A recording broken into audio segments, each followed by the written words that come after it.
Hi guys and welcome back to My Dank Dog. This is episode 7 of my Early Miss Auto growing in a 5-gallon pot. It's time to chop it down. Let's get into it.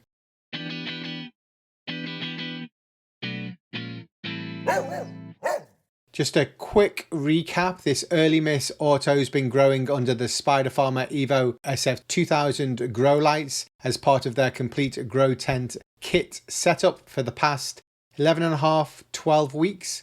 And if you guys are in the market for some Spider Farmer gear, you can use my code MyDankDog420 at checkout, and that should save you guys some cash.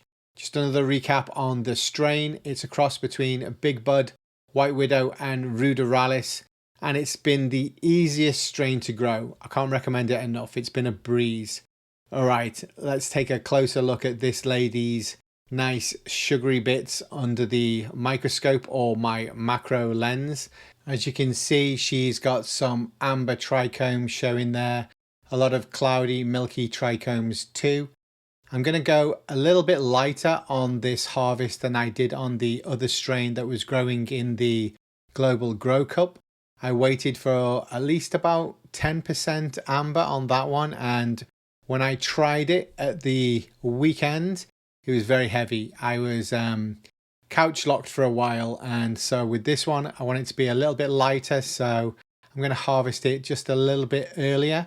Or as you can see, the trichomes are just not as, amberish as they were on that previous crop in the Global Grow Cup version. So hopefully this is not going to be so heavy, and I'm not just going to be sat on my ass craving salt and vinegar crisps or chips depending on where you're from.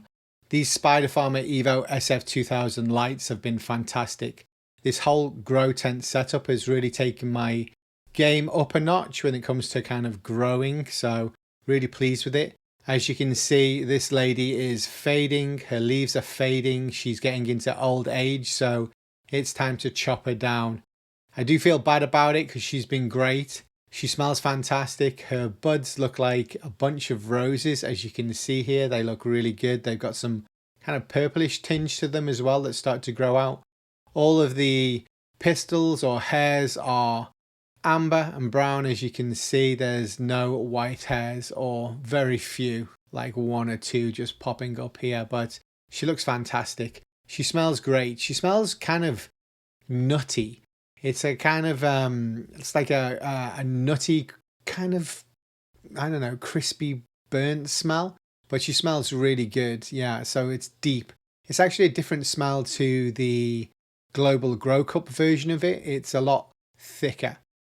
We're going to take a look at the trichomes with the Spider Farmer 30 and 60 times magnifier here. I'm just going to put it up to the iPhone and put the lens there and just take a quick glimpse. Not everybody's got a macro lens like myself, but one of these is great. As you can see, you can really just deep dive into the trichomes there. It looks great under these lenses like this. It's so alien. It looks like an alien world. This is the 30 times. The 60 time goes in way further in this, but it gets a bit shaky if I put that on the lens. So I'm just going to stick to the 30 for you guys to see, but it's a good way of checking your trichomes without that macro lens that I've got. And as you can see, she's looking nice and sugary. So we are going to chop her down and make some space for another grow, which I'm happy about.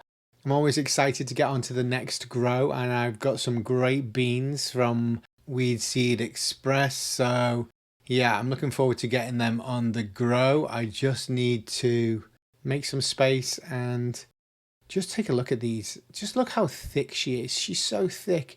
She just stacked them on. I hope you guys can get the perspective of just how thick she is. And these nugs are kind of like, they're solid. They're not fluffy at all. They're just kind of like solid, springy nugs. So yeah, really, really happy with this strain. I couldn't recommend it enough. It's been a breeze to grow in the cup and in this 5-gallon pot too. I'm going to speed through this, guys. You don't really need to see what I'm doing in slow or regular motion, but basically I'm trimming off all of the kind of yellowish leaves first, all of those fading leaves first, but I am going to leave some leaves on this one. I took all of the leaves off the Global Grow Cup one because there weren't that many, but on this one I'm actually going to leave a few on, which means it's probably going to dry a little bit slower. The last grow was done in about 8 days, so I'm imagining this one's probably going to be 10 to 14 days probably. I'm going to put it in the same cupboard, and the humidity in there is about 55%. So it never really goes above that, so it's pretty regular, and the temperature's around 60 degrees or 65 degrees or something like that. So it's a nice little cupboard to have. I'm gonna just basically chop her as is and hang her upside down and let her just kind of dry out in peace. She's very kind of stiff. I noticed this as well on the Global Grow Cup. There's no give in her branches. They're not thick branches, but they're very stiff, and the nugs are very stiff too. It's kind of like a really solid, strong strain, not kind of, bending with the weight of the nugs that you see on others. I've got a Bruce Banner photo period growing, and her stalks are really like 3 times thicker than this, and she's bending under the nugs that are nowhere near ripe or anywhere near as big as these nugs right now. So yeah, her branches are super strong. It's a very kind of short, squat, strong strain. Just look at that. You can see a better view of these nugs now. I've trimmed some of these leaves away. It's just kind of, it's thick. It's like, it's super thick, but it's all very compact and stuck together. So yeah, I don't want to grow another one of these again. I like to try different strains, but I'm probably going to come back around to this at another time and see, basically if I can grow her again in a different environment. I don't know. I'll have to put some thought to it, but I like to mix it up. So I'm going to move on from this strain. Yeah, I got a little bit hung up with Bruce Banner, so I need to move away from Bruce Banner too. All right, I've just taken away the yellow wire that was holding down the branches with a little bit of LST. Time to say goodbye to Flash here. She wasn't as fast as we thought. It was supposed to be seed to harvest in 7 weeks, and it's been about 11 or 12 weeks. So time to give her snip. This branch here at the bottom, it's not even that thick either. So yeah, it's just a very quick, short, squat plant that just concentrates on growing nugs, basically. Low maintenance, hasn't required any kind of top up with nutrients for the deficiencies. It's just been, a total breeze to grow. I'm literally just going to hang it up like this, guys. I'm going to leave these leaves on and just basically see how it goes from there.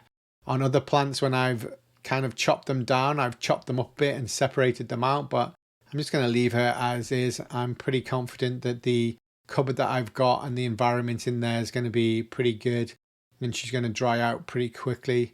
As I said, she's got the leaves on here, so it is going to be a bit longer, and there's way more nugs as well. So it's probably going to be, probably 2 weeks before we come back and visit her and chop her up.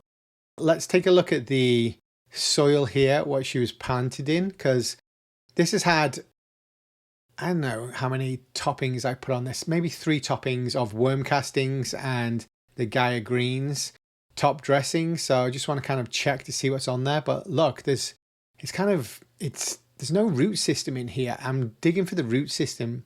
On all of the other grows that I've had, it's been a very thick kind of root base, but the roots on these plants are very thin. I noticed it on the Global Grow Cup one too. I was surprised about how fine the roots were, very, very thin. Look, this is the main root ball here. There's hardly any roots and it's super thin. So all of this soil here, it's got no roots in it. Look, there's no mass of roots in there at all. It's just kind of just empty. I'm very surprised that there's not so many roots in here. It's makes me wonder, how many of you guys actually reuse your soil after you've had a grow in it? Do you kind of chop it up and re-amend it with nutrients and stuff? Let me know if you guys have ever done that. I've never done it, but I'm sure it's possible to do, especially when there's no kind of root ball or hardly any root system in here. Here's the fabric pot. I've cleaned it out. I'm going to be cleaning that up. I will wash it out and reuse it again. This is the bottom of the roots here. So it did stretch down to the bottom, but there's hardly any roots in here at all. Look at it. You can just break it apart with your hands. So yeah, very surprised about how little roots there are in here. Comments below, guys. Would you reuse this soil, or have you ever reused soil after a grow? Okay, guys, thank you very much for tuning in. Stay tuned for the next episode.